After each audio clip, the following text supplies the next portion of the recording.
সালমান শাহের মৃত্যুকে দীর্ঘদিন ধরে আত্মহত্যা বললেও গত সোমবার 29 বছর পর হত্যা মামলা করার নির্দেশ দিয়েছেন আদালত।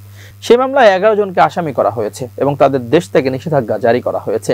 এ বিষয়ে ইমিগ্রেশন কর্তৃপক্ষকে চিঠি দিয়েছে রমনা থানা পুলিশ। দীর্ঘ এই সময় ধরে ছেলে হত্যার বিচার চাওয়া সালমান শাহের মা নীলা চৌধুরী যেন এবার একটু স্বস্তির নিঃশ্বাস ফেললেন। তিনি ন্যায় বিচার পেতে যাচ্ছেন। গণমাধ্যমে দেওয়া এক সাক্ষাৎকারে লন্ডন থেকে নীলা চৌধুরী বলেন, এই 29 বছর কিছু মানুষ আমাকে খারাপ বলেছে, আমার ছেলেকে খারাপ বলেছে, আমার জন্য ছেলে মারা গেছেন সেটাও শুনতে হয়েছে আমাকে। লালন পালন করে বড় করে আমি নাকি আমার ছেলেকে মেরেছি এটাও আমাকে শুনতে হয়েছে।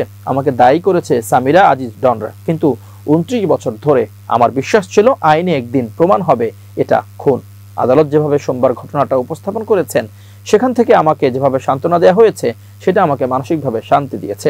তিনি আরো বলেন, দীর্ঘদিন পরে একটা ভরসার জায়গা তৈরি হলো। মামলার কার্যক্রম এত দ্রুত হয়ে যাবে ভাবেনি, এজন্য শুকরিয়া।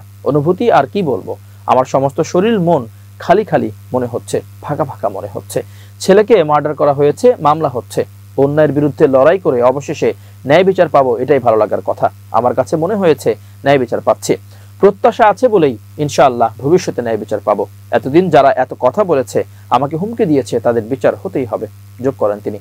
এর মধ্যে নীলা চৌধুরী এও জানান, অভিনেতা ডন তাকে হুমকি দিয়েছে। প্রসঙ্গে তুলে তিনি বলেন, এই 1 মাস আগেও ডন আমাকে হুমকি দিয়েছে, প্রেস ক্লাবের সামনে যেতে বলেছে। চিন্তা করা যায় যে আমার ছেলের পিছে পিছে ঘুরতো, সাহস পেত না আমাদের সঙ্গে কথা বলার, সেই ডন কত বড় ব্যাকআপ থাকলে আমাকে হুমকি দিতে পারে। কোন আলামত দেখে মনে হয়েছিল খুন? এমন প্রশ্নে নীলা চৌধুরী বলেন, খুনের চিহ্ন আর আত্মহত্যার চিহ্ন আলাদা, সেটা তার শরীরেও ছিল। এটা খুন বোঝাই যাচ্ছিল, প্রমাণও ছিল। সামিরার ঘনিষ্ঠরা পরে তো বলেই দিল কিভাবে খুন করেছে, এটা পরিকল্পিত খুন। সামিরা চিটাগাং থেকে লোক এনেছে, এরাই অন্যদের সঙ্গে মিলে ইমনকে খুন করেছে। ওই বিল্ডিং এর অনেক ফ্ল্যাট ছিল আজিজ মোহাম্মদের ভাড়া করা, সেখানে তার লোকজন থাকতো। 29 বছর ধরেই আমি বলে আসছি আমার ছেলে আত্মহত্যা করার মতো ছেলে নয়।